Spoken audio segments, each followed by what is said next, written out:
नमस्कार, आज की बात में आपका स्वागत है। आज की बड़ी खबर, आज प्रेसिडेंट डोनाल्ड ट्रंप ने मान लिया कि भारत के खिलाफ उनकी बयानबाजी का दांव उल्टा पड़ गया। भारत पर 50% टैरिफ लगाने की चाल ने भारत को अमेरिका से दूर कर दिया। ट्रंप को एहसास हो गया कि वो मोदी को झुकाने में फेल हो गए। डोनाल्ड ट्रंप ने आज ये कहकर सबको चौंका दिया कि अमेरिका ने भारत और रूस का साथ खो दिया है। ट्रंप ने कहा कि भारत और रूस अब चीन के साथ खड़े हो गए हैं। इसके बाद ट्रंप ने सरकास्टिकली कहा कि भगवान करे इन तीनों का फ्यूचर प्रॉस्परस हो, भविष्य उज्जवल हो।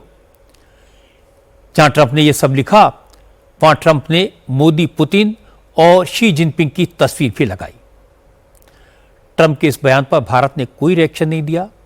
रिपोर्टर्स के बार बार पूछने पर विदेश मंत्रालय की तरफ से सिर्फ इतना कहा गया कि दोनों देशों के रिश्ते पुराने हैं, बातचीत जारी है, दोनों देशों के डेलीगेशन एक दूसरे से मिल रहे हैं, इसलिए रिश्तों में दरार का कोई सवाल ही नहीं पैदा होता। दूसरी तरफ ट्रंप ने जिस तरह से बार बार भारत और चीन को निशाना बनाया, उस पर पुतिन ने रिएक्ट किया। पुतिन ने कहा कि भारत और चीन दुनिया की बड़ी ताकतें हैं, उनके बारे में हल्की बात करना ठीक नहीं है। जिनपिंग ने तो कल ही कह दिया था कि चीन को लेकर अमेरिका किसी गलतफहमी में ना रहे। अगर चीन ने आंख उठाई तो ईंट का जवाब पत्थर से मिलेगा। लेकिन नरेंद्र मोदी इस मामले में बिल्कुल खामोश है। ट्रंप के बार बार प्रोवोक करने के बाद भी मोदी ने अमेरिका के बारे में या प्रेसिडेंट ट्रंप के बारे में एक शब्द नहीं कहा। क्या मोदी की खामोशी से ट्रंप परेशान है? ट्रंप रोज रोज जिस तरह की बयानबाजी कर रहे हैं, उसका मतलब क्या है?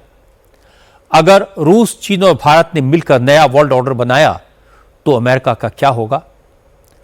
भारत, रूस और चीन की दोस्ती से क्या अब ट्रंप को डर लगने लगा है?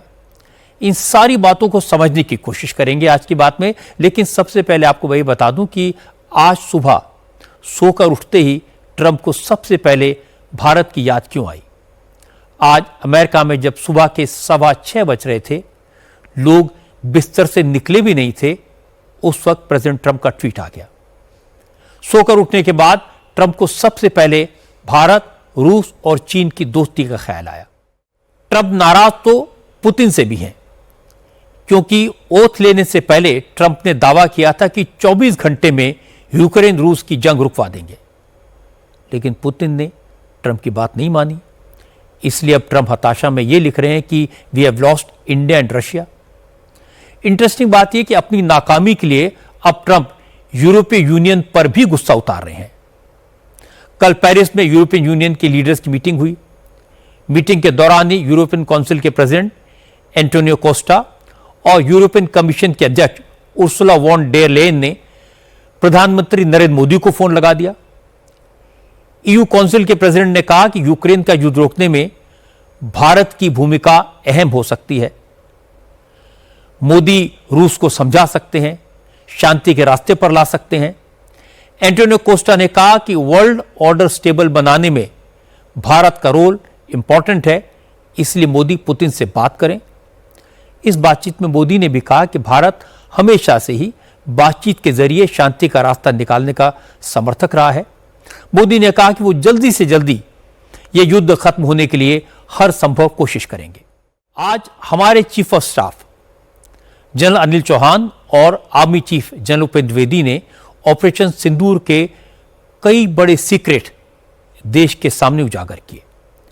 आर्मी चीफ ने बताया कि हमारी सेना के एक्शन से ही पाकिस्तानी फौज इस कदर घबरा गई थी कि वो अपने अड्डों को छोड़कर भागने लगी थी। चीफ ऑफ डिफेंस स्टाफ ने बताया कि पहलगाम हमले के बाद पहले सेना ने पाकिस्तान पर किस तरह के एक्शन का प्रपोजल दिया और फिर सरकार के आदेश पर उसमें कितनी तब्दीली की गई। तो पहले मैं आपको army chief general Upendra Dwivedi की बात सुनवाता हूं। जनरल द्विवेदी ने आज बताया कि हमारी सेना ने लाइन ऑफ कंट्रोल के उस पार पाकिस्तानी फौज के ठिकानों पर इतना भयंकर हमला किया था कि दुश्मन की फौज में खलबली मच गई। In Op Sindoor, this was something which was an untold story. And as you are aware that by mistake when the list came out from the opposite side that how many have been given the posthumous awards, I can say that most of the credit should go to the line of control. Chief of defence staff general Anil Chauhan ने आज गोरखपुर में ये सारी बातें कही। गोरखपुर की गोरक्षपीठ में आज से महंत दिग्विजय नाथ और महंत अवैधनाथ मेमोरियल लेक्चर शुरू हुआ है। इसी कार्यक्रम में उत्तर प्रदेश के मुख्यमंत्री योगी आदित्यनाथ भी मौजूद थे। योगी ने भी पाकिस्तान की बात की। योगी ने कहा, जब किसी देश में अराजकता फैल जाती है तो वो बर्बाद हो जाता है और पाकिस्तान इसकी सबसे बड़ी मिसाल है। योगी ने कहा कि अंदर से खोखले हो चुके पाकिस्तान पर पहले हमारी सेनाओं ने सर्जिकल स्ट्राइक की, फिर एयर स्ट्राइक की और पहलगाम हमले के बाद ऑपरेशन सिंदूर के जरिए पाकिस्तान की अकड़ ठिकाने लगा दी। चाणक्य ने एक बात कही थी कि कोई भी राष्ट्र बाह्य रूप से असुरक्षित हो और आंतरिक रूप से उसमें अगर उपद्रव हो तो राष्ट्र अराजक कहलाता है। आज शिक्षक दिवस है। इस मौके पर योगी आदित्यनाथ ने यूपी के टीचर्स को तोहफा दिया। अब यूपी के सभी शिक्षक, शिक्षा मित्र और सरकारी स्कूलों के सभी कर्मचारियों को कैशलेस इलाज की सुविधा मिलेगी। योगी के इस फैसले से 9 लाख परिवारों को लाभ होगा। योगी आदित्यनाथ ने कहा कि सरकार जल्दी ही शिक्षा मित्रों का मानदेय भी बढ़ाएगी। हम लोग एक चीज की आज घोषणा करना चाहते हैं और वह है कि सभी शिक्षकों को, ये शिक्षक हमारे चाहे वह प्राथमिक के हों, उच्च प्राथमिक के हों, चाहे वह शासकीय सहायता प्राप्त माध्यमिक विद्यालयों के हों। अखिलेश यादव आजकल बात बात पर योगी को कोसते हैं। ओवर स्पीडिंग में अखिलेश यादव की गाड़ियों के चालान कट गए तो उन्होंने इस मामले को भी जाति से जोड़ दिया। अखिलेश ने कहा उन्हें कल ही 8 लाख रुपए के चालान मिले हैं। वो चालान तो भर देंगे, लेकिन अब वो ये पता लगाएंगे कि चालान काटने वाले पुलिसकर्मी कहीं बीजेपी के लोग तो नहीं, कहीं मुख्यमंत्री की जाति के तो नहीं। अब बात बिहार की। आज बिहार के नेताओं ने एक और कारनामा कर दिया। कांग्रेस की केरल यूनिट ने ट्विटर पर लिखा, बी से बिहार और बी से बीडी। असल में केरल कांग्रेस के नेता जीएसटी रिफॉर्म्स को बिहार के चुनाव से जोड़ने की कोशिश कर रहे थे। 2 दिन पहले सरकार ने जीएसटी स्लैब में बड़े बदलाव किए हैं। इसके तहत बीड़ी पर टैक्स घटाया गया है।